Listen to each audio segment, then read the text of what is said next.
बच्चों क्लास शुरू करें। राम राम भाई सभी को। देखो पहले तो कुछ क्वेश्चन हम डिस्कस करेंगे, ठीक है। कल के पेपर में जो कुछ क्वेश्चन आए थे, तो जिन पे बच्चों को ज्यादा डाउट लग रहा था वो तुम्हारे साथ में यहाँ पे डिस्कस कर लेते हैं, ठीक है। और बताना, देखो ये हमारे पास फर्स्ट क्वेश्चन है, ये बेसिक कंप्यूटर इंस्ट्रक्टर का जो पेपर हुआ था अभी 18 तारीख को, कल वाला, उसके क्वेश्चन है, ठीक है। तो इसमें एक्सएमएल का क्वेश्चन है, पहला दूसरा दोनों एक्सएमएल से रिलेटेड है। तो पहले क्वेश्चन में देखो ये कहा है कि identify the most accurate statement about the application of XML. XML की एप्लीकेशन का मतलब एक्सएमएल जो यूज की जाती है, ठीक है, उसका यूज इनमें से जो डिफाइन किया गया है वो कौन से स्टेटमेंट में सबसे एक्यूरेट तरीके से, सही तरीके से किया हुआ है। यहाँ पे मोस्ट एक्यूरेट लिखने का मतलब ये है कि आपके पास इन स्टेटमेंट में से एक से ज्यादा भी सही हो सकते हैं किसी ना किसी कंडीशन में, लेकिन आपको मोस्ट एक्यूरेट निकालना है जो सभी कंडीशन में सही होगा, ठीक है। तो यहाँ पर हमारे पास जो ए वाला ऑप्शन है, इसमें कहा है कि XML is use to describe hierarchical organized information. जो XML है वो हायरार्किकल ऑर्गेनाइज्ड इंफॉर्मेशन को डिस्क्राइब करती है। तो ये स्टेटमेंट सही है या गलत है, ये बताओ। पहला हायरार्की तो बना है, हायरार्की तो बनाती है। XML में हायरार्की बनती है। हायरार्की का मतलब ट्री स्ट्रक्चर बनती है। भाई XML का मेन काम क्या होता है कि डेटा को एक जगह से दूसरी जगह ट्रांसपोर्ट करना या स्टोर ट्रांसफर करना। करना, ठीक है, ये मेन काम होता है। और जो डेटा को ये स्टोर करती है तो वो हायरार्किकल फॉर्म में करती है, जो डिस्क्राइब करती है हायरार्किकल फॉर्म में। हम कोई भी वेबसाइट बनाते हैं तो वेबसाइट पे बहुत सारे वेब पेजेस होते हैं। उन वेब पेजेस को अगर हमें डिस्क्राइब करना भी एक दूसरे से कैसे लिंक है, क्या हमें किस पेज से किस पेज पे जाना होगा, किस ऑर्डर में भी लिंक है, तो वो हम किसके थ्रू डिनोट कर सकते हैं, XML के थ्रू। XML में आपने पढ़ा होगा एक साइट मैप होता है। हर वेबसाइट पे जब भी हमें अगर गूगल पे उसकी सर्चिंग बढ़ानी है तो साइट मैप जरूर बनाना चाहिए, क्योंकि साइट मैप से जो है पेजेस लिंक हो जाते हैं। एक पेज होता है जिसको साइट मैप डॉट XML बोलते हैं, और वो हर वेबसाइट के रूट पे हमें स्टोर करना होता है, ठीक है। तो जैसे हमारे पास आप यहाँ पे देखोगे, अगर हम बात करते हैं, ये वेबसाइट खोल लेते हैं एक, और देखते हैं किस तरह से हमारे पास साइट मैप, जैसे हमने मान लिया, इसको तो यहीं पे रहने दो, एक न्यू टैब में ओपन कर लेते हैं, और ये हमारे पास वेबसाइट ओपन होगी। अब देखो इस वेबसाइट पे अगर हम बात करें, इस वेबसाइट का रूट क्या होगा, तो रूट तो है हमारे पास वेबसाइट का नाम, ठीक है। भाई SP शर्मा क्लासेस जो है वेबसाइट का नाम है, वो इसके रूट को डिस्क्राइब कर रहा है। दूसरी चीज, इसके अंदर फिर किस तरह से आगे हायरार्की बन रही है, तो वो हम यहाँ पे देखें तो अगर मैंने कहा कि भाई SP शर्मा क्लासेस है, ठीक है, SP शर्मा क्लासेस हमारे पास लिखा हुआ है, और SP शर्मा क्लासेस में नेक्स्ट लेवल पे क्या चीज है, अबाउट लिखा हुआ है, ठीक है। ये मेन्यू है, इनके थ्रू हम जा सकते हैं आगे। होम पेज तो यही है हमारे पास, इस होम पेज से हम कहाँ जा सकते हैं, अबाउट में जा सकते हैं, कोर्सेज में जा सकते हैं, कोर्सेज के बाद कॉन्टेक्ट दिया हुआ है, होम दिया हुआ है, और भी बाकी ये सब दिए हुए हैं जो यहाँ पर। अब मान लिया हम कोर्सेज पे क्लिक करें तो हमें क्या मिलेगा, तो अगर हम यहाँ पे देखो कोर्स पे क्लिक करते हैं तो यहाँ पे फर्दर बाकी पेजेस के लिंक मिल जाएंगे आपको, ठीक है। जैसे हमने यहाँ पे कोर्सेज पे क्लिक करा तो test series, CS cracker volume 2, CS cracker solution, ये सब हमें यहाँ पे देखने को मिल रहे हैं। तो मतलब कोर्सेज के बाद भी हमारे पास आगे लेवल है, और उस लेवल में टेस्ट सीरीज है हमारे पास, ठीक है। टेस्ट सीरीज है, टेस्ट सीरीज के बाद CS क्रैकर वॉल्यूम 2 है, इसी तरह से बाकी और भी है। तो ये हमारे पास, अगर हम इस चीज को शो करें, इस ट्री स्ट्रक्चर को, तो हमें पूरी वेबसाइट की सारी डिटेल पता चल जाएगी, कौन सा पेज कहाँ पर कैसे लिंक है। तो ये साइट मैप के थ्रू XML में जो है डिफाइन किया जाता है। एक्सएमएल के थ्रू हम इस चीज को डिफाइन कर सकते हैं। तो देखो आप अगर वेबसाइट का यहाँ पर होम पेज के अंदर ही होता है, जहाँ पे रूट होता है वहीं पे हम करते हैं। तो आप साइट मैप डॉट एक्सएमएल अगर करोगे तो यहाँ पर हमारे पास ये स्ट्रक्चर आ जाएगी एक्सएमएल की। ठीक है, तो ये एक्सएमएल हमारे पास आ गया। इसमें बताया है कि यूआरएल है spsharmaclasses.com। ये 24 जनवरी 2022 में लास्ट मॉडिफाई हुआ था। ठीक है, इसकी प्रायोरिटी 1 है। उसके बाद जो है इसमें अबाउट है, ये भी 24 जनवरी को। ये सारा बता रहा कि इसके बाद हमारे पास कौन सा आएगा, किस तरह से है। तो ये इस तरह से स्ट्रक्चर बनती है। तो मतलब जो हमारे पास ये है, कोई सी भी वेबसाइट आप ले लो, जैसे मान लिया ये वाली वेबसाइट हमने ओपन कर ली। ठीक है, इसके अंदर हमारे पास ये बने हुए हैं मेन्यू इस तरह से हैं। तो यहाँ पे अगर हम साइट मैप ओपन करेंगे, इसका साइट मैप डॉट एक्सएमएल हमने ओपन कर लिया, तो इसका साइट मैप ये बन के आएगा। ठीक है, तो यहाँ पर भी सब पेजेस के लिंक दिए हुए हैं। वो साइट मैप पे डिपेंड है आपने कितने पेज का साइट मैप बनाया हुआ है, उसके अकॉर्डिंग यहाँ पे पेजेस शो हो जाएंगे। ज्यादा पेज होंगे तो अगर फ्री वाला आप, जैसे ये वाली वेबसाइट है online free site map generate कर सकते हो XML sitemap.com से। आप बस अपनी वेबसाइट का URL डाल दो। ठीक है, और फिर इस साइट मैप को आपको अपनी जो सर्वर है उस पर अपलोड करना होता है, जिससे गूगल पे लिंक हो जाते हैं। तो सर्चिंग में एक पेज अगर सर्च हो रहा है उसके साथ बाकी भी हो जाते हैं। तो फ्री में ये 500 पेज तक ही लिंक करता है। अगर आपको ज्यादा कराने तो ज्यादा पेज की वेबसाइट है तो आप फिर पेड वर्जन से कर सकते हैं। तो ये सारे जो लिंकिंग है ये सब हायरार्किकल वर्जन में होते हैं। एक्सएमएल इनको इंटरनली हायरार्किकल ऑर्गेनाइज करता है ट्री स्ट्रक्चर की फॉर्म में। तो ये जो पहला ऑप्शन है कि डिस्क्राइब करेगा हायरार्किकल ऑर्गेनाइज इंफॉर्मेशन, ये तो हमारे पास सही हो जाएगा। दूसरा ऑप्शन दिया हुआ है कि XML must be used to produce XML and HTML output. ये अंकुर बताएगा भाई सेकंड वाला ऑप्शन जो है, ये बताओ सही है या गलत है। इसमें कहा XML जो है हमेशा मस्ट भी लिखा हुआ है, ये जो है XML और HTML के आउटपुट प्रोवाइड करवाता है, ये प्रोड्यूस करता है। आउटपुट थोड़ी ना देगा सर HTML का। HTML के आउटपुट से तो इसका कोई मतलब नहीं। वैसे HTML जो लैंग्वेज है वो डिस्प्ले करने के लिए यूज होती है डेटा को, और XML जो है वो स्टोर या ट्रांसपोर्ट करने के लिए यूज करी जाती है। तो जो हमारे पास सेकंड वाला ऑप्शन है ये तो गलत है, ये वाला हमारा सही है। इसमें कहा कि जो हमारे पास XML है वो कैन नॉट स्पेसिफाई और कंटेन प्रेजेंटेशन इंफॉर्मेशन, कि XML जो है वो प्रेजेंटेशन इंफॉर्मेशन नहीं रख सकती है। ठीक है, ये कह रहा ना वो कंटेन कर सकती ना वो स्पेसिफाई कर सकती। प्रेजेंटेशन मतलब जो डिस्प्ले हो रहा, भाई हमारे पास प्रेजेंटेशन लेयर होती है ना एक, आपने वो पढ़ा होगा MVC मॉडल। ठीक है, तो वहां पर भी हम व्यू करते हैं, जो यानी जो प्रेजेंट की जा रही, जो डिस्प्ले हो रही, उसको स्पेसिफाई नहीं कर सकता, जो डिस्प्ले हो रही है उसकी इंफॉर्मेशन। भाई ये इसी को ही तो कर रहा है, यही तो इंफॉर्मेशन कौन से पेज कहाँ डिस्प्ले होंगे इसके बाद क्या है उनकी तो इंफॉर्मेशन रखता है ये। तो ये वाला स्टेटमेंट भी आपका गलत है यहाँ पर। ठीक है, नेक्स्ट में कहा है XML परफॉर्म करता है कन्वर्जन करना आपको इंफॉर्मेशन का बिटवीन डिफरेंट ई बिजनेस एप्लीकेशन।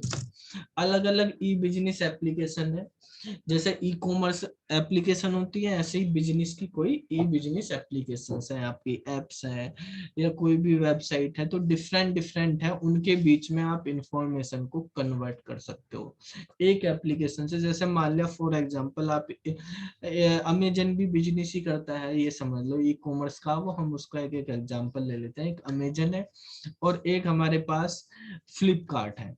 तो हमें कन्वर्ट करनी एक वेबसाइट की या एक एप्लीकेशन का डेटा दूसरे में, तो क्या हो जाएगा वो, तो कंप्लीट डेटा किस सर्कमस्टेंसेस में करना, तो वो डिपेंड करेगा उस पर। हमेशा सारा डेटा हो जाए ऐसा कोई जरूरी नहीं है, तो वो डिपेंड करता है क्या क्या कंडीशंस है, कंडीशन के अकॉर्डिंग क्या डेटा हो सकता है। तो ये भी ऑलवेज जो है एक्यूरेट नहीं होगा। तो मोस्ट एक्यूरेट पूछा हुआ है इसमें, तो इसका आंसर तो ए वाला होगा। ठीक है, तो दूसरा क्वेश्चन है दूसरे क्वेश्चन पे ये भी XML से रिलेटेड ही क्वेश्चन है। इसमें पूछा है कि which of the following are correct statement with respect to XML. XML से रिलेटेड बताना आपको कौन सा करेक्ट है इनमें से। हाँ भाई रोहित बताओ बेटा। फर्स्ट वाला, it is use to display data only. XML data को डिस्प्ले करने के लिए यूज करी जाती है। यूज होता ही है। किसके लिए? हेलो हाँ हाँ बोलो। सर, डिस्प्ले करने के लिए और स्टोर करने के लिए, दोनों के लिए यूज होता है। अच्छा, डिस्प्ले करने के लिए भी एक्सएमएल का यूज इसमें लिखा, डिस्प्ले करने के लिए यूज हो रहा है डेटा को ओनली। नहीं, ओनली तो नहीं आएगा सर। ओनली क्या, डिस्प्ले करने के लिए अभी ऊपर बताया था कि एचटीएमएल यूज होता है। ये यस सर। स्टोर करने के लिए और ट्रांसपोर्ट करने के लिए यूज होता है। ठीक है। जी सर। तो बेसिकली एक्सएमएल एक डेटाबेस की तरह भी काम करता है, जिसका एक्सएमएल डेटाबेस भी होता है, जिसमें हमारे पास नेटिव एक्सएमएल आता है, एक्सएमएल इनेबल्ड होता है। दो टाइप के एक्सएमएल के डेटाबेस होते हैं। ये कहा ना जिसने एक दूसरे में कि XML can be used as database. तो एक्सएमएल में दो टाइप के डेटाबेस होते हैं। एक होता है एक्सएमएल इनेबल्ड डेटाबेस, इसमें हम डेटा को भी स्टोर कर सकते हैं। ये सारा डेटा जैसे साइट मैप पे भी स्टोर कर रहे हैं। ये है हमारे, एक होता है हमारे पास नेटिव एक्सएमएल डेटाबेस, जिसको हम एनएक्सडी बोलते हैं शॉर्ट में। ठीक है। तो ये जो है हमारे पास बेसिकली एक्सएमएल के एक्सटेंशन है एक तरह से। ठीक है। तो डेटाबेस के रेस्पेक्ट में एक्सएमएल को हम यूज कर सकते हैं यहाँ पर। चलो थर्ड वाले में ये बताएंगे Ankur, X path is used to store the IP address of the server. Sir मैंने तो नहीं, मुझे तो नहीं लगता ये मैंने नहीं लगता कि एक्स पाथ पाथ में। पाथ में तो सर हेराल मतलब कैसे हेराल्किकल इंफॉर्मेशन होगी ना एक तरीके से। आईपी एड्रेस तो नहीं होगा सर। आईपी एड्रेस नहीं होगा, हायरार्किकल मतलब जिस वेबसाइट का आप डायरेक्टरी जो, इंफॉर्मेशन होगी ना। हाँ जिस वेबसाइट का या जिस एप्लीकेशन का आप साइट मैप बना रहे या एक्सएमएल बना रहे, तो एक्स पाथ जो एट्रीब्यूट है वो क्या रखता है, वो बेसिकली उसके किसी पर्टिकुलर डॉक्यूमेंट का एड्रेस रखता है। ठीक है। यूआरएल होगा उसमें, डॉक्यूमेंट जो है पर्टिकुलर, मान लिया आपकी वेबसाइट पे कोई पीडीएफ है, उस पीडीएफ का एड्रेस आप एक्सपाथ से दे सकते हैं, इमेज का, वीडियो का, वो एक्सएमएल में एक्सपाथ के थ्रू दिया जाता है। आईपी एड्रेस नहीं स्टोर करता है। ठीक है, सर्वर का। तो ये हमारा गलत हो जाएगा। फिर यहाँ पे कहा XLL definition is used along with XML, specify the link with other document. कि XML के साथ आपको अगर कोई और डॉक्यूमेंट लिंक करना हो, कोई ये लिंक दूसरा लाइब्रेरी होगा क्या सर? एक्सएमएल लिंक लाइब्रेरी क्या है? लैंग्वेज होता है, लाइब्रेरी नहीं। XML लिंकिंग लैंग्वेज बोलते हैं। XLL का मतलब होता है XML लिंकिंग लैंग्वेज। ठीक है। तो ये जो है XML लिंकिंग लैंग्वेज यूज करी जाती है XML के साथ, अगर आपको डिफरेंट डिफरेंट डॉक्यूमेंट्स को, जैसे HTML में href यूज करते हैं ना, तो ऐसे ही XML में अगर डॉक्यूमेंट्स को लिंक करना हो तो इसका यूज किया जाता है। तो ये वाला स्टेटमेंट भी सही होगा। तो इसका सेकंड और फोर्थ यानी डी वाला आंसर सही हो जाएगा। चलो ये है हमारे पास थर्ड वाला क्वेश्चन, देख लेते हैं इसमें। ये रिलेशनल अलजेब्रा का, रिलेशनल अलजेब्रा में जो टेबल होती है, टेबल को हम बोलते हैं बेसिकली रिलेशन। ठीक है। तो उसमें पूछा है कि कौन सा इनमें से, ये चार दिए हुए हैं, कौन सा हमारे पास जो है वो है यूनरी ऑपरेटर है। भाई हमने रिलेशनल अलजेब्रा के ऑपरेटर पढ़े हुए हैं। रिलेशनल अलजेब्रा में जो है हमारे पास कौन कौन से ऑपरेटर हैं, सिलेक्शन, प्रोजेक्शन, यूनियन, इंटरसेक्शन भी हम यूज करते हैं, क्रॉस प्रोडक्ट भी हम यूज करते हैं, रीनेम भी यूज करते हैं। ठीक है। तो यहाँ पे ये चार ऑपरेटर के नाम दिए हुए हैं। तो आपको ये बताना है इनमें से यूनरी, यूनरी का मतलब होता है कि जो हमारे पास यूज करे जाते हैं एक ही टेबल पे या एक ही रिलेशन पे, ऐसे ऑपरेटर जिनको हम एक ही टेबल में यूज कर सकते हैं। ठीक है। और ऐसे ऑपरेटर जिनको यूज करने के लिए दो टेबल की जरूरत पड़ती है, उनको बोलते हैं हम बाइनरी ऑपरेटर। और जिनको यूज करने के लिए हमारे पास तीनों टेबल की जरूरत पड़ेगी, उनको बोलेंगे हम जो है टर्नरी ऑपरेटर। तो हमारे पास यहाँ पे ये कुछ ऑपरेटर दिए हुए हैं। तो जैसे सिलेक्शन ऑपरेटर है, सिलेक्शन ऑपरेटर को क्या किस सिंबल से करते हैं डिनोट, कोई बताएगा? सेलेक्ट से। मतलब select, S for select, X for sigma, ठीक है, तो सिग्मा से डिनोट करते हैं। P for projection, P for pi, तो इसको पाई से डिनोट करते हैं। यू वाला यूनियन है तो इसको यू से ही करते हैं। ये पूरा नाम इसका क्रॉस प्रोडक्ट होता है, इसको क्रॉस से डिनोट करते हैं, ठीक है। तो जो हमारे पास सिलेक्शन और प्रोजेक्शन है, ये बेसिकली एक टेबल पे यूज हो जाते हैं।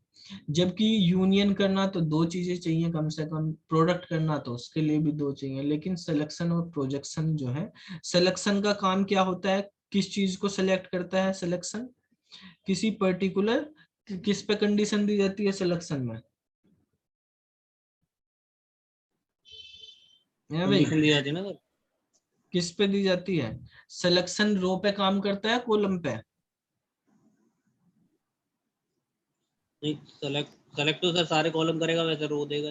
हाँ, सारे कॉलम करेगा, स्पेसिफिक रो, रो पे कंडीशन लगा सकते हैं। प्रोजेक्शन पे अगर आपको कोई स्पेसिफिक कॉलम लेने हो तो प्रोजेक्शन करते हैं, ठीक है। तो ये दोनों यूनरी ऑपरेटर हैं, तो फर्स्ट एंड सेकंड वाले हैं यूनरी, ये इनके लिए बाइनरी ऑपरेटर में आ जाएंगे, ठीक है।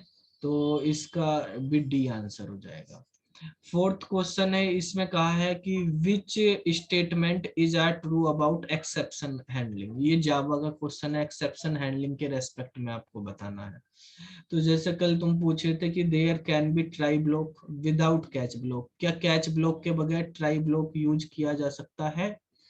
तो ट्राई ब्लॉक को हम अगर खाली यूज करेंगे ऐसे ही तो गलत है, लेकिन ट्राई को हम जो है यूज कर सकते हैं फाइनली के साथ, ठीक है। अकेला तो यूज नहीं होगा, ट्राई के साथ या तो कैच करो या फाइनली करो। इसने कहा बिना कैच के हो जाएगा, हो जाएगा, हमने कर लिया, ट्राई और फाइनली से हो गया।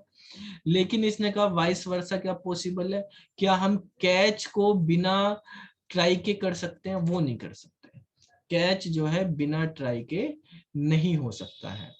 तो ये सही कह रहा है इसने कि ट्राई ब्लॉक तो बिना कैच के हो सकता है, लेकिन इसका अपोजिट पॉसिबल नहीं है। तो ये स्टेटमेंट हमारा सही है।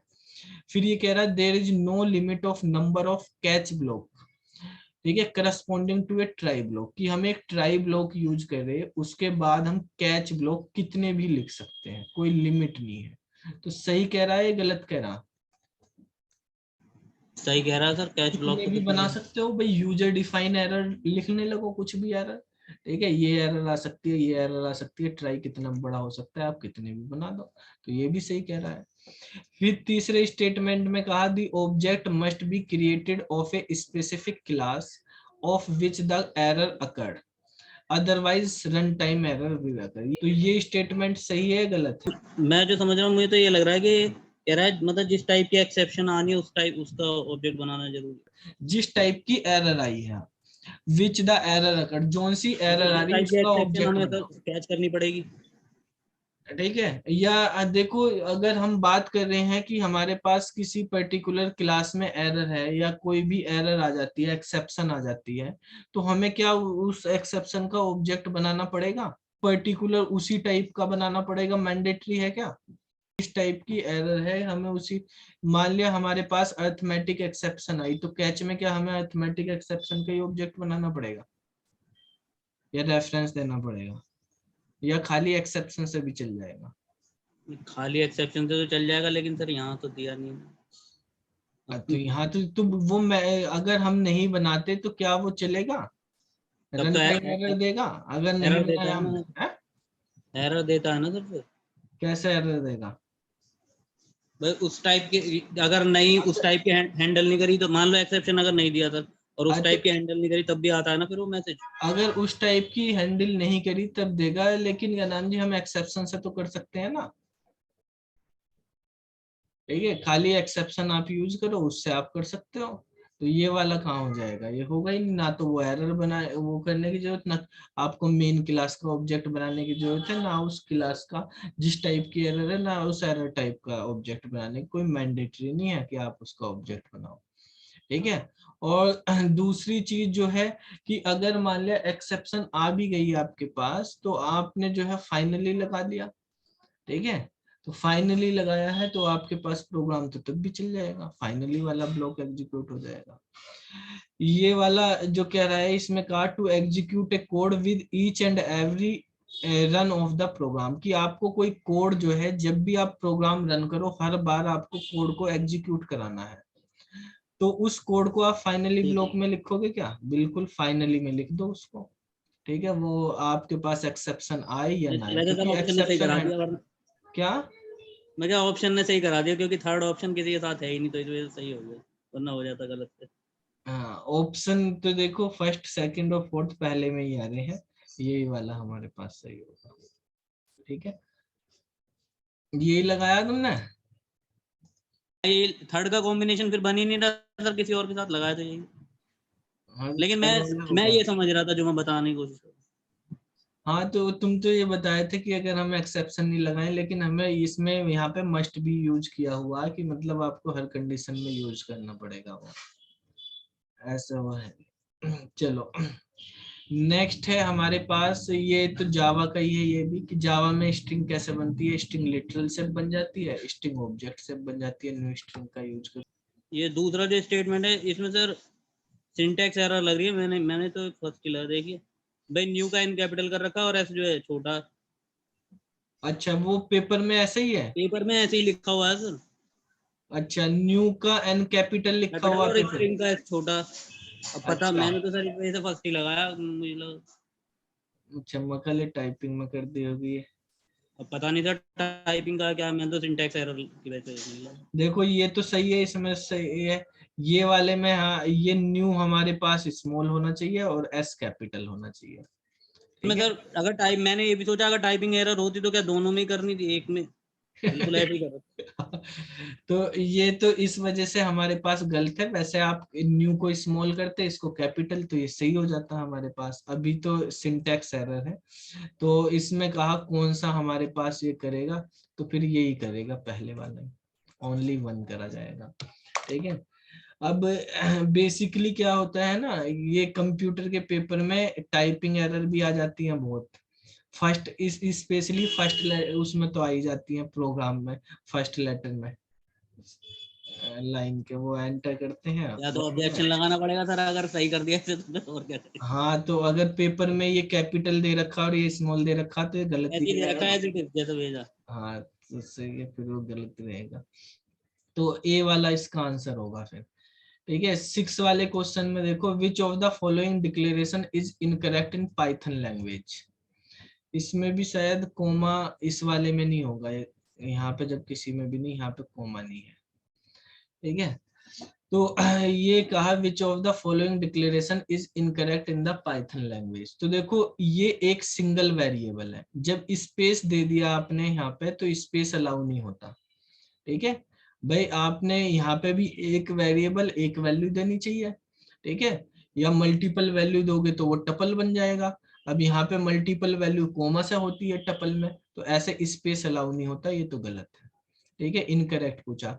ये भी एक ही वेरिएबल है यहाँ तक का, लेकिन यहाँ पे बीच में कोमा लगा हुआ है, तो इसका मतलब ये टपल टाइप का वेरिएबल है, ठीक है। कोमा लगने का मतलब है ये तीन वैल्यू होगी, एक 5 होगी और एक 0 होगी और लास्ट वाली भी 0। 3 बार 0 लिखो या एक बार 0, एक 0 ही रहेगी, और वो टपल की फॉर्म में आएगी। अगर आप इसको प्रिंट कराओगे ना तो ऐसे प्रिंट होगा वो टपल, क्योंकि एक वेरिएबल में तीन वैल्यू टपल ही स्टोर कर सकता है, क्योंकि बड़ा ब्रैकेट तो लगा नहीं लिस्ट का, तो बाय डिफॉल्ट टपल का होता है। यहाँ पर हमारे पास चार वेरिएबल दे रखे, इधर भी चार वैल्यू दे रखी, तो ये इंटीजर टाइप के होंगे, ये सारी इंटीजर वैल्यू। तो इसमें x की वैल्यू 5000 हो जाएगी, y की वैल्यू 6000 हो जाएगी, z की वैल्यू 7000 हो जाएगी, और जो है हमारे पास p है, p की वैल्यू 8000 हो जाएगी। यहाँ पर फिर ये इसी की तरह है ऊपर वाला, भाई यहाँ अंडर स्कोर नहीं है दे रखा, तो यहाँ पे एक्स वाई जेड पी की वैल्यू वही 500, ये टपल बन जाएगा, ऐसे होंगे, ठीक है। तो ये वाला आंसर हो जाएगा हमारे पास। तो जब हमारे पास पाइथन में अगर एक ही वेरिएबल पे मल्टीपल वैल्यू असाइन कर दी जाती है तो कोमा लगा के आप कर सकते हो, वो टपल बन जाता है। आप एक ही लाइन में मल्टीपल वेरिएबल को मल्टीपल वैल्यू भी ऐसे असाइन कर सकते हो। तो ये इसका ये पहले वाला गलत है, वहां पे स्पेस दिए। अच्छा 7 नंबर क्वेश्चन पे आते हैं। इस क्वेश्चन में कहा है कि हमारे पास चूज करना आपको इनकरेक्ट स्टेटमेंट। ठीक है, तो इनकरेक्ट स्टेटमेंट सबसे पहले क्या रखा है इसने, जो फाइनलाइज मेथड होता है हमारे पास जावा में हम यूज करते हैं फाइनलाइज मेथड। ठीक है, तो जो फाइनलाइज मेथड होता है, अब देखो पेपर में फाइनलाइज की स्पेलिंग में एफ कैपिटल किया हुआ है भाई। हाँ सर, यहाँ तो कैपिटल ही है। हाँ तो वही है कि हमारे पास पहला लेटर चल रहा तो वो पता नहीं है पहले कैपिटल, लेटर की वजह से कर रहा है क्या यहाँ पे। एफ पहला लेटर कैपिटल ही कर देता है, वर्ड में टाइप करते ही एंटर मारते हैं तो वो कर हाँ देता सर, है। मैं वर्ड तो पहला हाँ अपने आप ही ले लेता तो हूँ। इसको जो है इसको नेगलेक्ट कर दिया जाएगा, वो टाइपिंग एरर में मानी जाएगी। ये स्मॉल समझ लो, इसको सही लिखा हुआ है। ठीक है, पेपर में पढ़ी वो कैपिटल लिख रहा हूँ, अब पता नहीं सर क्या होगा फिर। इसको नहीं मानेंगे वो एरर। ठीक है, अब यहाँ पे आपको करना है कि finalize is a method of जावा।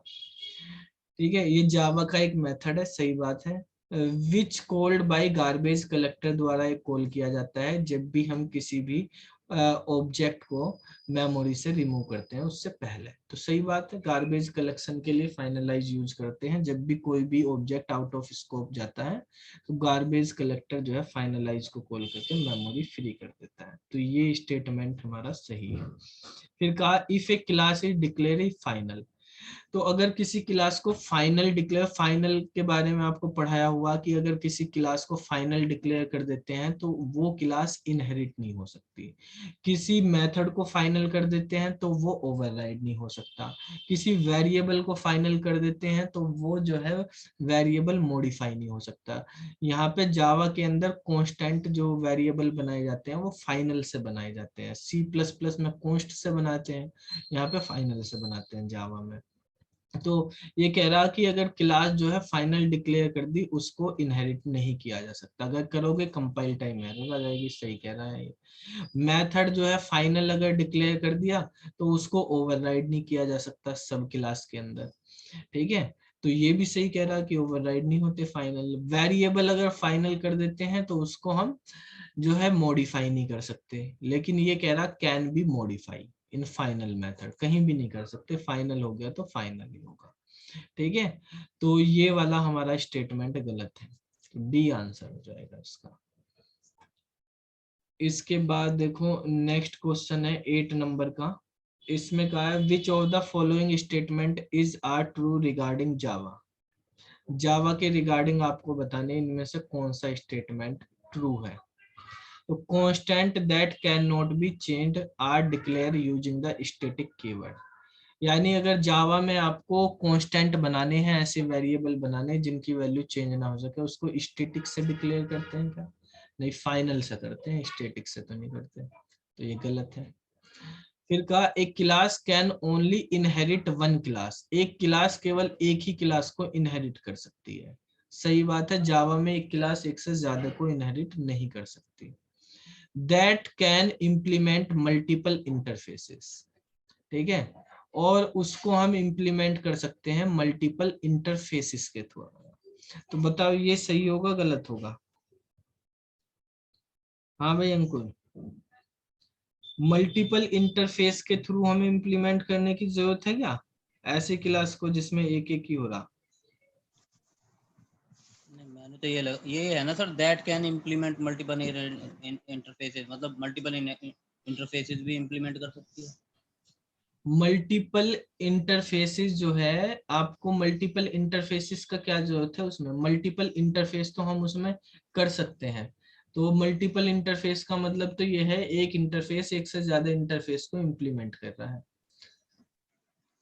नहीं, ये क्लास की बात कर रहा है सर, इसी क्लास की, वन क्लास, उसी क्लास की बात कर रहा है। लैंग्वेज तो यही हाँ, है। ये तो ये कह रहा है, उसमें पूरे अगर स्टेटमेंट को कहें, ये कह रहा है कि एक क्लास इनहेरिट तो कर सकती है केवल एक ही क्लास को। ठीक है। क्लास तो एक ही क्लास को, लेकिन वो इंटरफेस को मल्टीपल को इम्प्लीमेंट कर सकती है। मतलब कहने का ये है कि अगर हम यहाँ पे लिखेंगे क्लास ए है, तो वो एक्सटेंड तो करेगी हमारे पास एक ही क्लास को बी को, लेकिन इम्प्लीमेंट कर सकती है वो मल्टीपल इनहेरिटेंस को, जैसे वो इंटरफेस को, जैसे हाँ, तो सी को भी ये डी तो को ये तो भी सही ऐसे। है ना सर, इंटरफेस तो कितने भी कर सकते तो हैं। इंटरफेस तो हमारे पास क्लास कितने भी इम्प्लीमेंट कर सकती है, लेकिन जो हमारे पास ये है क्लास है, वो केवल एक ही एक्सटेंड करी जा सकती है। इनहेरिटेंस में सिंगल ही होता है, लेकिन इंटरफेस में मल्टीपल हो सकता है। तो इंटरफेस इंटरफेस भी मल्टीपल को कर सकता है, क्लास भी मल्टीपल इंटरफेस को कर सकती है। तो ये वाला स्टेटमेंट सही रहेगा हमारा। तो इसका आंसर हो जाएगा हमारे पास बी। ठीक है। 9 नंबर क्वेश्चन देखो। इसमें कहा है कि L B is U B are lower bound and upper bound of a linear array. ठीक है, एक लीनियर एरे है, उसके अंदर जो है एल बी और यू बी दिए हुए हैं हमारे पास। ठीक है, एल बी और यू बी दिए हुए हैं लोअर बाउंड और अपर बाउंड लीनियर एरे में, जिसका नाम एल ए है। तो फॉलोइंग एल्गोरिथम है यहाँ पे रिपीट कर रखी है। एल्गोरिथम को बेसिकली ऐसे लिखा हुआ है इसने, एक एल्गोरिथम है। मान लिया एल बी की वैल्यू 0 है, यू बी की वैल्यू 4 है, तो कितने एलिमेंट होंगे इसके अंदर बताओ। अगर मैंने एल बी 5 होंगे ना सर। की वैल्यू 0 कर दी और उसकी वैल्यू ये कर दी, तो इसके अंदर 5 एलिमेंट होंगे। तो हमारे पास ये कहाँ से चलेगा, 0 से लेके 5 तक कर दिया, 4 तक कर दिया हमने, 5 एलिमेंट है, 0 से 4 तक चलेंगे। तो ये हो जाएगा एल ए 0, एल ए 1, 2, 3, 4, इस तरह से हो गया। ठीक है, तो ये हमने यहाँ पे किया हुआ। अब ये आगे क्या कह रहा है कि द एल्गोरिथम द एरे। अच्छा, एल्गोरिथम क्या कर रही है, सॉर्ट कर रही है, ट्रैवर्स कर रही है, मर्ज कर रही है, सर्च कर रही है। ठीक है, तो ये तो ट्रैवर्स कर रही, ट्रैवर्सर होगा इसमें, सिंपल सा ये कर रखा है, तो ट्रैवर्सर इसका आंसर हो जाएगा बी वाला। ठीक है, तो ये हमारे पास इसका आंसर बी वाला हो जाएगा। इस तरह से क्वेश्चन एल्गोरिथम्स के बारे में बात करते हैं। जो हमारे पास कल कौन सी एल्गोरिथम चल रही थी लास्ट में, SRTF। SRTF। अच्छा, SRTF में हमने बात करी थी कि उसमें एक स्टारवेशन की प्रॉब्लम आ रही थी, और हमारे पास एक आ रही थी कि हम किस तरह से प्रिडिक्ट करें कि आने वाले प्रोसेस का जो है हमारे पास एग्जीक्यूशन टाइम क्या होगा, वो हमें देखना था। तो उसकी कुछ टेक्निक्स के बारे में हम बात करेंगे। ठीक है, स्टारवेशन जो है हमारे पास, वो तभी समझते हैं, स्टारवेशन के बारे में भी समझेंगे।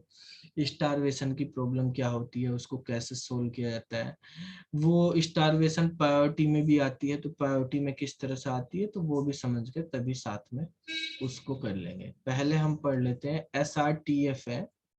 तो SRTF का एक ड्रॉबैक बताया था, डिसएडवांटेज, कि उसके अंदर स्टारवेशन होता है। दूसरा डिसएडवांटेज था हमारे पास, पहला डिसएडवांटेज ये था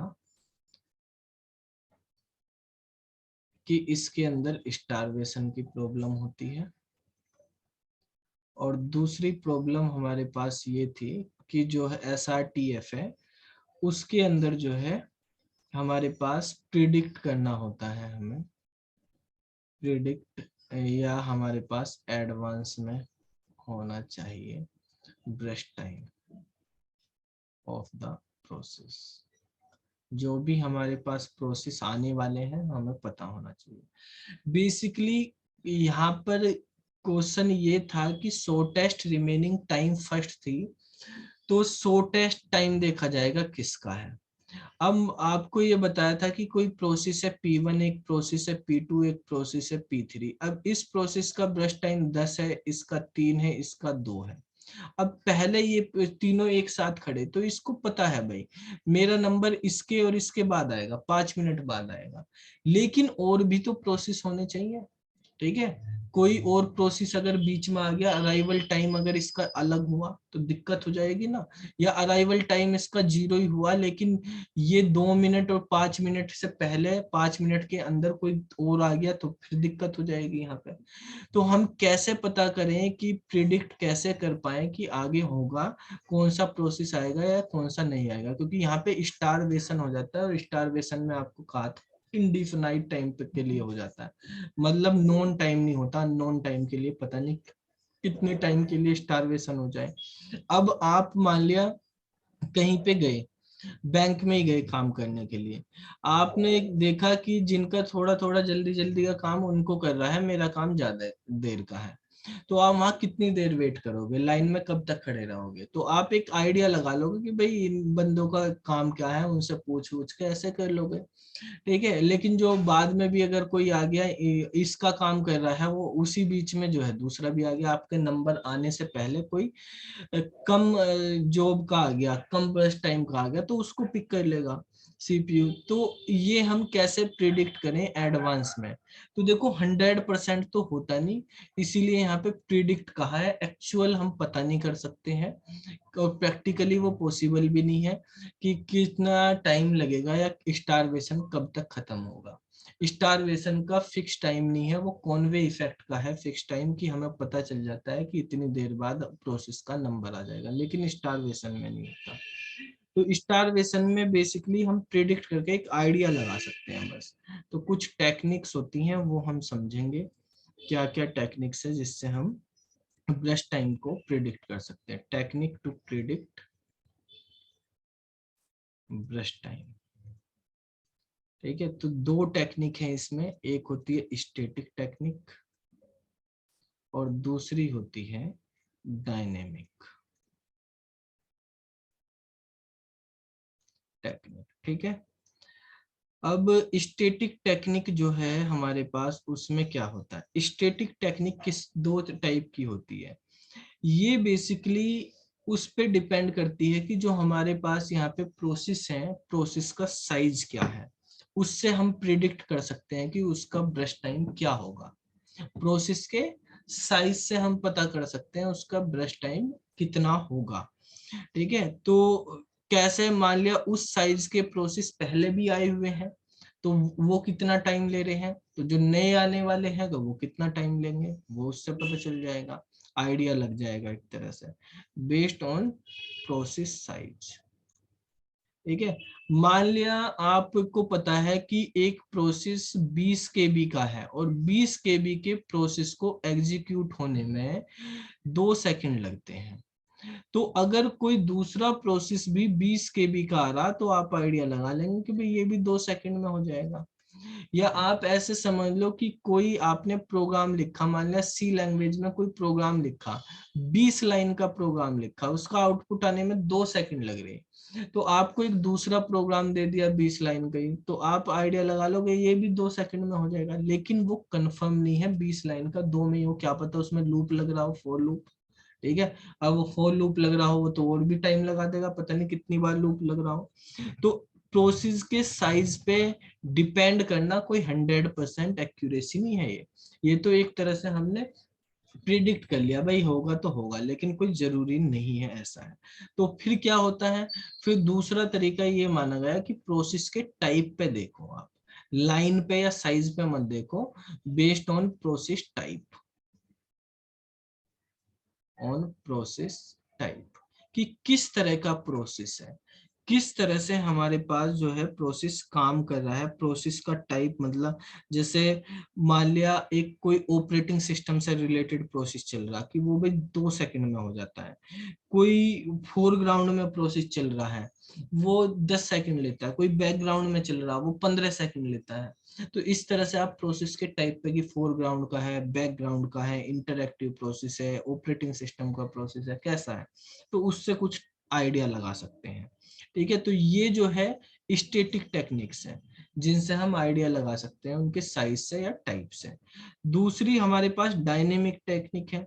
तो डायनेमिक टेक्निक में हमें स्पेशली कैलकुलेशन करनी होगी और कैलकुलेशन के बेस पे हम एवरेज निकालते हैं, एवरेज पे काम करती है कि इससे इस साइज के या इससे पर्टिकुलर रिलेटेड एवरेज प्रोसेस कितना टाइम ले रहे थे, तो फिर वो देख लेंगे, एवरेज के बेस पे निकालेंगे।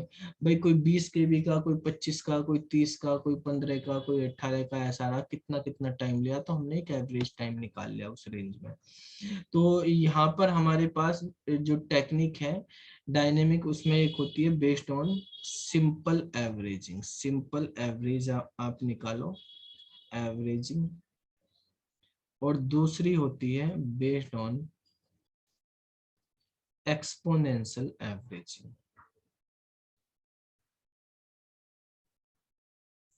ठीक है, ये दो हमारे पास डायनेमिक वाली टेक्निक है, इनको आप नोट कर लो, इनके बारे में फिर समझते हैं।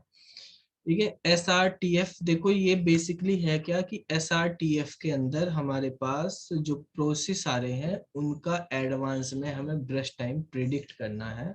तो उसकी दो टेक्निक है और ये दोनों ही टेक्निक जो है केवल अप्रोक्सीमेट बताती हैं, आइडिया देती हैं, एक्चुअल कोई नहीं है कि होगा ही होगा उतना टाइम।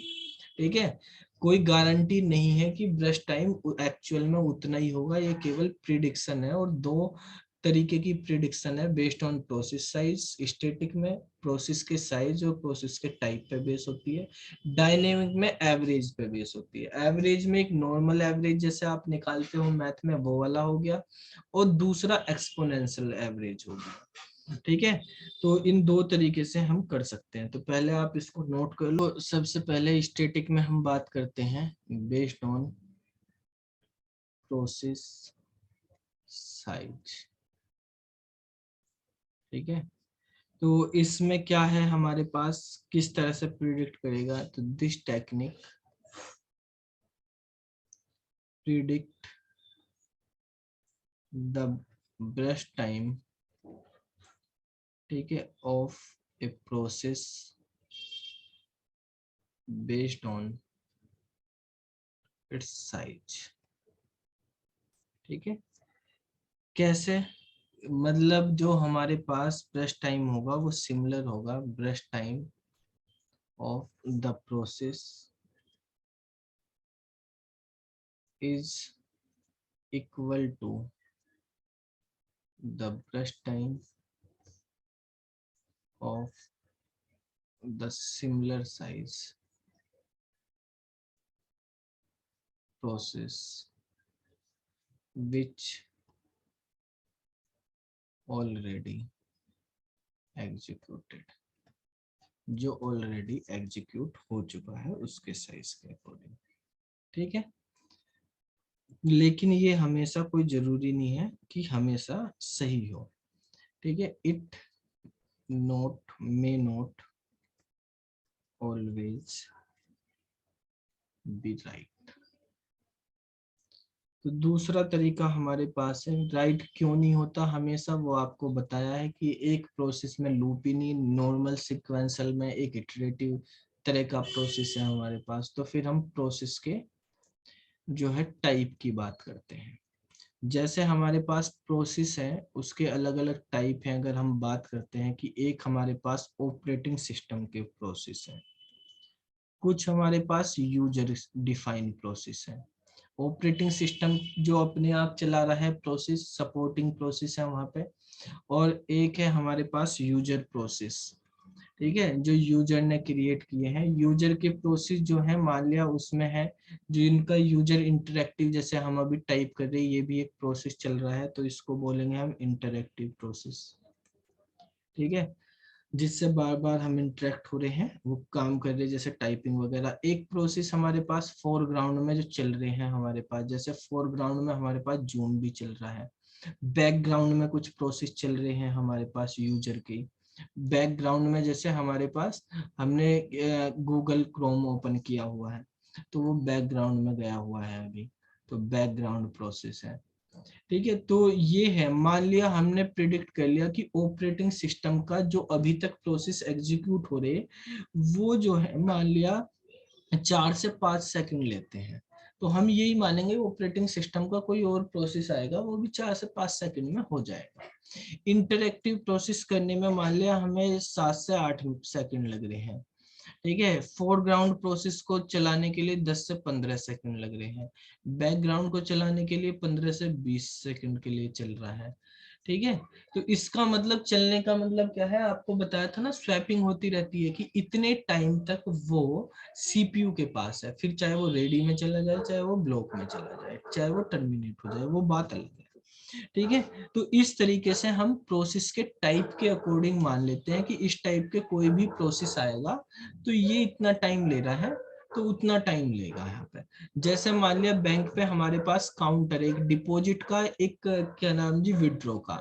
डिपॉजिट करने वाला बंदा जो है एक बंदे को पेमेंट कर देता है 1 मिनट में, और जो विड्रॉ करने वाला बंदा है, जब डिपॉजिट 1 मिनट में हो जाता है, विड्रॉ वाला जो बंदा है 2 मिनट लगाता है देने में।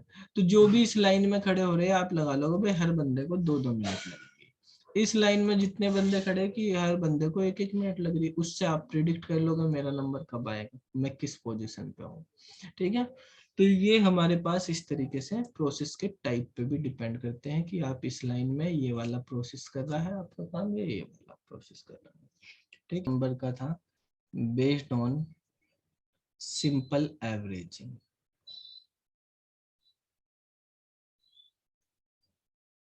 तो सिंपल एवरेजिंग के अंदर क्या होता है कि मान लिया हमारे पास P1, P2, P3, Pn तक n प्रोसेस एग्जीक्यूट हो चुके हैं, ठीक है। किसी सीपीयू ने n प्रोसेस एग्जीक्यूट कर दिए हैं, और जो हमारे पास टाइम लग रहा है किसी प्रोसेस को करने में, वो कितना टाइम लग रहा है, मान लिया इसको एग्जीक्यूट करने में T1 टाइम लग रहा है। सबका अलग अलग टाइम है, डायनेमिक तब यूज करी जाती है जब टाइम अलग अलग होते हैं सबके, ठीक है। एग्जीक्यूशन टाइम, ब्रश टाइम अलग अलग दिए हुए, वहां पे हम ये मान रहे थे इक्वल जैसे होते हैं स्टैटिक में।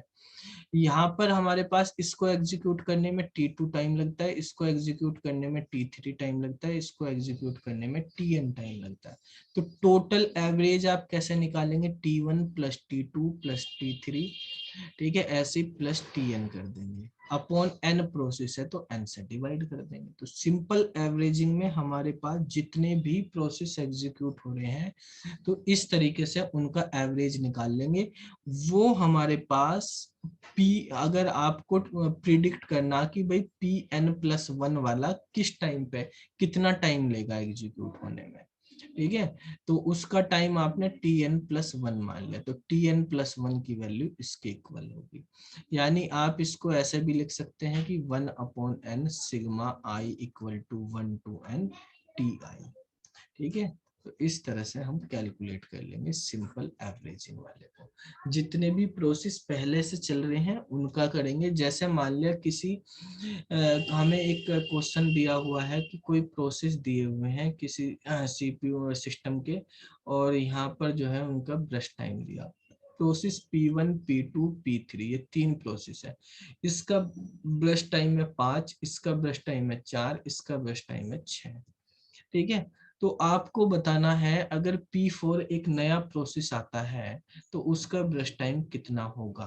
तो P4 का ब्रश टाइम जो है हमारे पास वो कितना होगा, 5 + 4 + 6/3, यानी उसका ब्रश टाइम भी 5 होगा। इस तरह से हम कैलकुलेट कर सकते हैं यहाँ पर।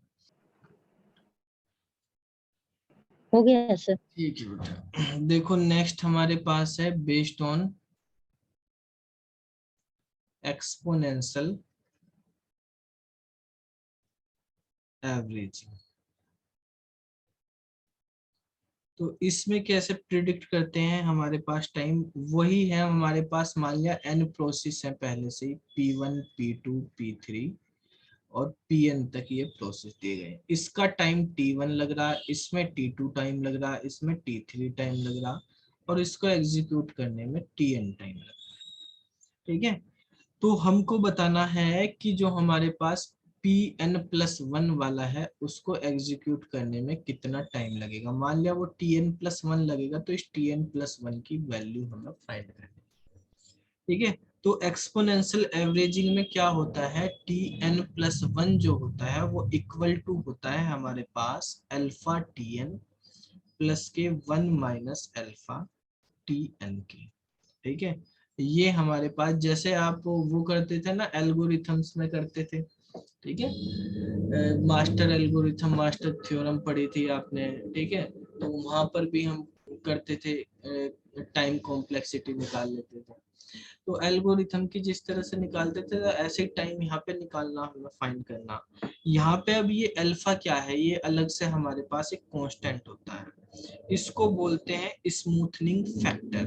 ठीक है, जो अल्फा है यहाँ पे, अल्फा कहलाता है स्मूथनिंग फैक्टर। और अल्फा की वैल्यू जो है वो हमेशा 0 से 1 के बीच में रहेगी। 0 भी हो सकती है, ठीक है, 1 भी हो सकती है, 0 to 1 रहती है अल्फा की वैल्यू। ये हमें क्वेश्चन में मेंशन रहती है कि हमारा स्मूथनिंग फैक्टर क्या है। वो डिपेंड करता है कि हमारे पास किस तरह का सिस्टम है, सिस्टम पे डिपेंड करता है। ठीक है, जो हमारे पास ये टाइम दिए हुए हैं, हमारे पास कितने टाइम हमारे पास लगेंगे, ये एक्चुअल टाइम है जो हो चुके हैं इन प्रोसेस के, ये हमें प्रिडिक्ट करना है टाइम। ठीक है, कि क्या होगा, ये गिवन प्रोसेस है, ये पहले ही एग्जीक्यूट हो चुके हैं, इनका टाइम पहले से ही गिवन है। तो देखो किस तरह से हम करेंगे। मान लिया हमारे पास, इसी एक एग्जांपल के थ्रू समझते हैं। कुछ प्रोसेस हमारे पास दिए हुए हैं, P1, P2, P3, P4। मान लिया हमारे पास 4 प्रोसेस दिए हुए हैं, और उन 4 प्रोसेस में हमारे पास दिया हुआ है, उनका ब्रश टाइम दिया हुआ है हमारे पास। ठीक है, तो मान लिया हमारे पास ब्रश टाइम दिया हुआ है, एक प्रोसेस का है मान लिया 4, एक का है 8, एक का है 6, एक का है 7। अब देखो यहाँ पर हमारे पास जो है कुछ ऐसी कंडीशन भी होती हैं जब हम इसमें यूज करते हैं, कि हमारे पास अगर किसी का एक्चुअल टाइम दे दिया, एक्चुअल ब्रश टाइम दे दिया इनका, और हमारे पास किसी पर्टिकुलर प्रोसेस का, इसमें हमें एक काम करना पड़ेगा। यहाँ पे ये वाला इसमें भी कैपिटल लिखा जाएगा, एक एक्चुअल भी होता है एक्सपोनेंशियल में, और एक प्रिडिक्ट वाला भी होता है। इसको टीएन कर दो, कैपिटल टीएन। ठीक है, कैपिटल टीएन और ये स्मॉल टीएन, यहाँ पे मैं लिख देता हूँ। स्मॉल टीएन का मतलब है हमारे पास एक्चुअल ब्रश टाइम, और कैपिटल टीएन का मतलब है प्रिडिक्ट ब्रश टाइम। ये वाली जो मेथड है ये सबसे बेस्ट निकालता है। क्या है इसका मतलब, देखो एक्चुअल और प्रिडिक्ट का मतलब क्या है। इसका मतलब ये है कि भाई हमने P2 के लिए भी मान लिया प्रिडिक्ट किया था कुछ टाइम। ठीक है, लेकिन हमने मान लिया इसका प्रिडिक्ट किया था ये 3 सेकंड में होगा, लेकिन ये 2 में हो गया। इसके लिए 4 सेकंड का था, ये 4 में भी हो सकता है। तो हमें केवल पहले का एक्चुअल टाइम भी पता होगा और प्रिडिक्ट भी पता होगा, बाकी का हम प्रिडिक्ट निकाल लेंगे। ठीक है, पहले का तो पहले से ही है, प्रिडिक्ट कर लिया, वो गिवन होगा, बाकी का हमारे पास होगा। तो इस तरह के जो क्वेश्चन होंगे उसमें हमें क्या होगा, ये मान लिया ब्रश टाइम है, ये एक्चुअल वाला ब्रश टाइम है, जो पहला प्रोसेस होगा उसके दोनों चीज हमें गिवन होनी चाहिए, क्योंकि तभी हम अगले वाले का वो निकालेगा। हमें एक्चुअल भी चाहिए, ब्रश भी। अगर हमें T2 का निकालना तो T1 का हमें ब्रश, वो एक्चुअल और प्रिडिक्ट दोनों चाहिए ना।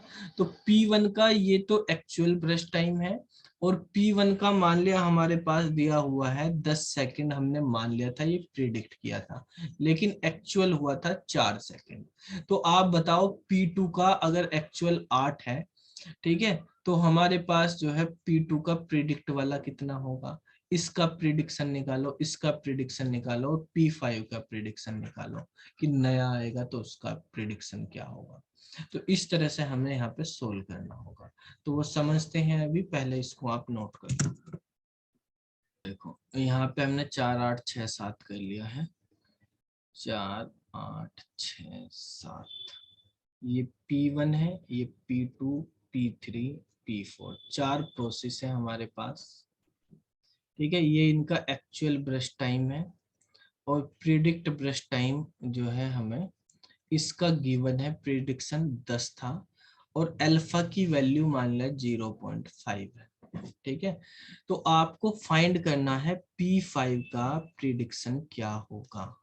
ठीक है, तो P5 का हम यहाँ पे डायरेक्ट नहीं निकाल सकते जब तक हमें उसके P4 का नहीं पता होगा, क्योंकि फॉर्मूला ये है कि अगर आपको Tn+1 का निकालना है प्रिडिक्शन, तो आपको पता होना चाहिए, क्या पता होना चाहिए, फॉर्मूला ये कह रहा है कि आपको अल्फा पता होना चाहिए, वो पता है हमें। आपको जो है n का, यानी जिसका n+1 का निकालना, तो n वाले का एक्चुअल पता होना चाहिए। तो अगर हमें 5 का निकालना तो 4 का एक्चुअल पता होना चाहिए, पता है, ये भी पता है, ये भी पता है। +1 माइनस अल्फा ये भी पता है, प्लस इंटू Tn, यानी P4 का अगर 5 का निकालना तो 4 वाले का प्रिडिक्शन भी पता होना चाहिए, वो हमें नहीं पता। ठीक है, तो हमें इसके लिए 4 वाले का प्रिडिक्शन पता करना पड़ेगा। 4 वाले के प्रिडिक्शन के लिए 3 वाले का प्रिडिक्शन पता होना चाहिए, 3 वाले के लिए 2 वाले का प्रिडिक्शन पता होना चाहिए, 2 वाले के लिए 1 वाले का पता होना चाहिए। ठीक है, या तो हमें 4th का ही प्रिडिक्शन दे देते तो हम निकाल लेते डायरेक्ट फॉर्मूले में रख के, लेकिन जब हमें 4 का भी नहीं पता तो फिर हमें 3 का निकालना पड़ेगा, 3 का नहीं पता तो 2 का निकालना पड़ेगा, हमें 1 का तो पता है। तो सबसे पहले हम T2 की वैल्यू निकालेंगे।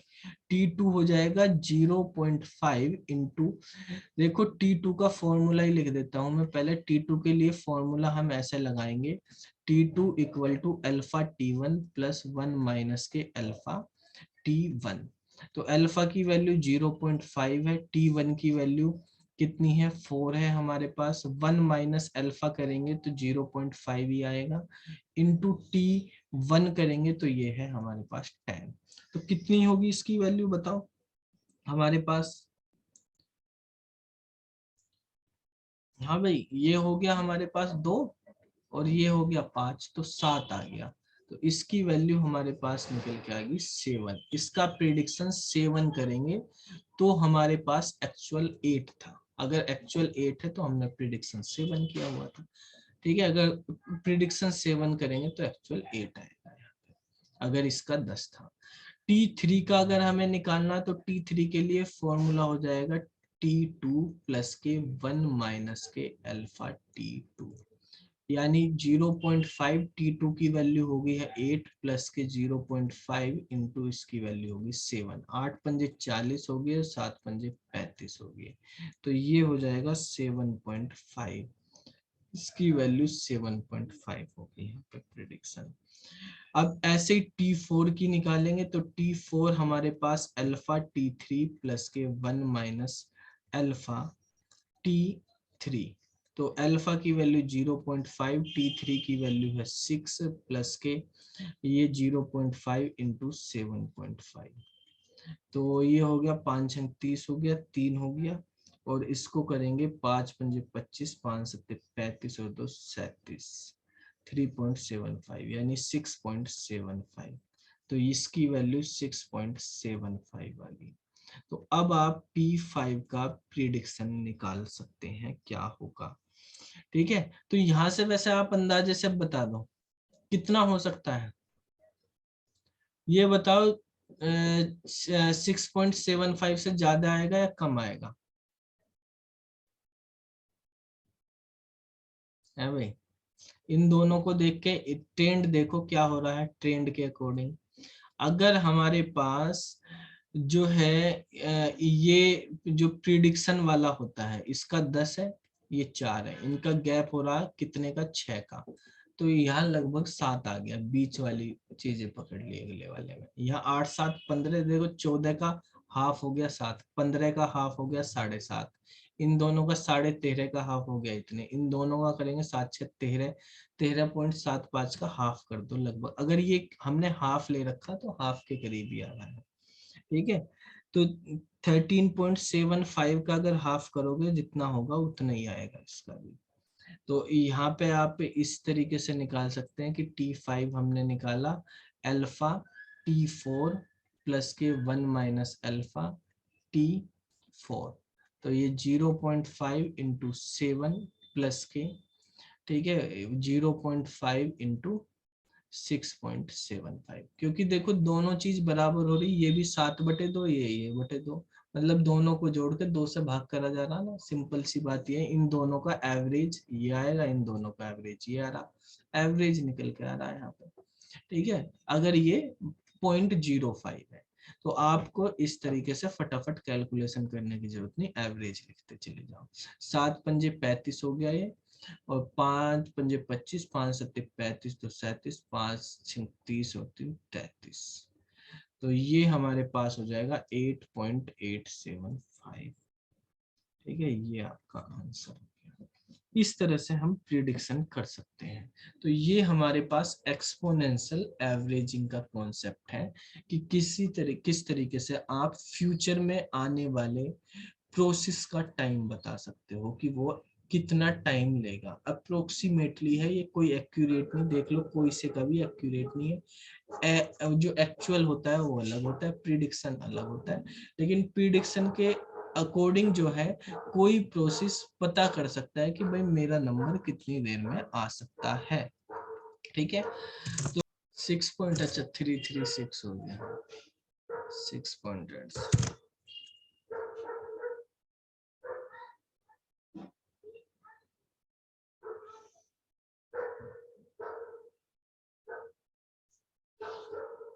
हमारे पास SJF से रिलेटेड कि हम कि सो टेस्ट जॉब जो है SRTF और सो टेस्ट जॉब फर्स्ट की 2 चीजें हमने देखी थी, तो उनसे रिलेटेड जो है हमारे पास क्या क्या प्रॉब्लम थी वो भी हमने समझ लिया। अब जैसे हमारे पास सो टेस्ट जो फर्स्ट या सो टेस्ट रिमेनिंग टाइम फर्स्ट थी, इसी तरह से एक एल्गोरिथम है जिसमें लॉन्गेस्ट जो फर्स्ट देखा जाता है, वो भी प्रिमिटिव नॉन प्रिमिटिव दोनों तरह की होती है। लॉन्गेस्ट जो फर्स्ट जो है नॉन प्रिमिटिव मोड में भी काम करती है और प्रिमिटिव मोड में भी करती है, जिसमें उसको लॉन्गेस्ट रिमेनिंग टाइम फर्स्ट बोला जाता है। ठीक है, तो वहां पे जिसका एग्जीक्यूशन टाइम ब्रश टाइम ज्यादा होगा उसको पहले एग्जीक्यूट किया जाता है। ठीक है, तो इसके अपोजिट हो जाएगी, इसमें कम वाले को किया जाता था, उसमें जो है ज्यादा वाले को किया जाता है। तो वो वाली एल्गोरिथम हम पढ़ेंगे, समझेंगे कैसे होती है, कैसे काम करती है, और जो है उसके दोनों टाइप हम समझते हैं। सबसे पहले हम देखते हैं कि नॉन प्रिमिटिव वर्जन कैसे काम करेगा। तो एल्गोरिथम है हमारे पास लॉन्गेस्ट जॉब फर्स्ट। ठीक है, LJF। तो 2 तरीके से काम करती है, एक नॉन प्रिमिटिव वर्जन में और एक जो है हमारे पास प्रिमिटिव वर्जन में। जो प्रिमिटिव वर्जन है इसका, तो प्रिमिटिव वाले वर्जन में जो है इसको बोलते हैं LRTF, यानी लॉन्गेस्ट रिमेनिंग टाइम फर्स्ट।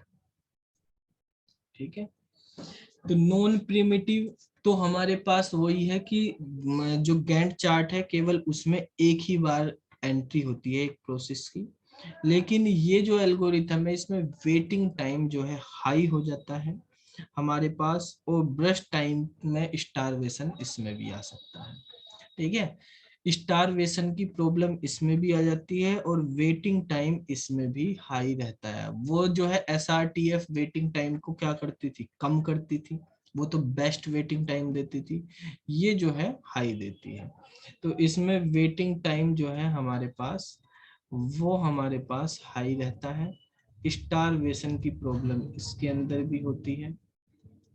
ठीक है, और अगर आप सोल्व करने में देखें तो सबसे ज्यादा टाइम लेने वाली, आप एग्जाम में भी या आप थियोरेटिकली जब सोल्व करते हैं तो सबसे ज्यादा टाइम यही लगती है सोल्व करने में।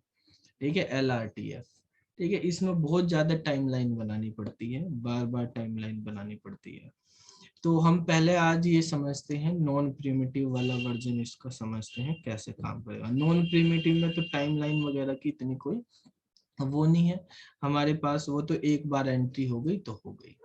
इसको समझते हैं कैसे काम करेगी। जैसे एक एग्जांपल ले लेते हैं, हमारे पास कोई प्रोसेस है, उनका अराइवल टाइम दिया हुआ है और ब्रश टाइम दिया हुआ है। प्रोसेस है हमारे पास P1, P2, P3, P4 और P5, ये 5 प्रोसेस दिए हुए हैं। अराइवल टाइम है 0, 1, 2 3 4 ये ले लेते हैं। ब्रश टाइम है मान लिया 3 है, इसका है 2 है, और इसका हमारे पास 4 है, इसका 5 है, इसका 6 है। इस तरह से ब्रश टाइम दिए। गैंट चार्ट हम यहाँ पे बनाते हैं और इसको जो है longest job first non primitive version से हमें सोल्व करना है। तो जब हमारे पास टाइम लाइन में 10 बज रहे होंगे उस टाइम पे हमारे पास कौन होगा, यहाँ पर केवल P1 है 10 बजे। तो इसकी कम हो या ज्यादा हो कोई मतलब नहीं है, यहाँ पे हम टाइम लाइन बना लेते हैं इधर ही। 10 बजे की टाइम लाइन हमने यहाँ पे कर ली, नीचे से हटा देते हैं।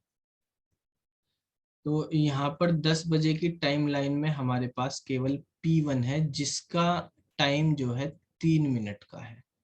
ठीक है, ये 3 मिनट, बाकी तो है ही नहीं। जब है ही नहीं तो कंपेयर किससे करेंगे, तो फिर तो हमारे पास P1 की ही एंट्री हो जाएगी। तो 0 से, क्योंकि ये नॉन प्रिमिटिव एक बार एंटर हो गया अगर प्रोसेस रनिंग स्टेट में तो कंप्लीट होके ही निकलेगा। तो ये 3 मिनट तक चलेगी। अब हम 3 मिनट बाद देखेंगे क्या कंडीशन है। तो 10 बज के 3 मिनट पे देखोगे ये कंप्लीट हो चुका है।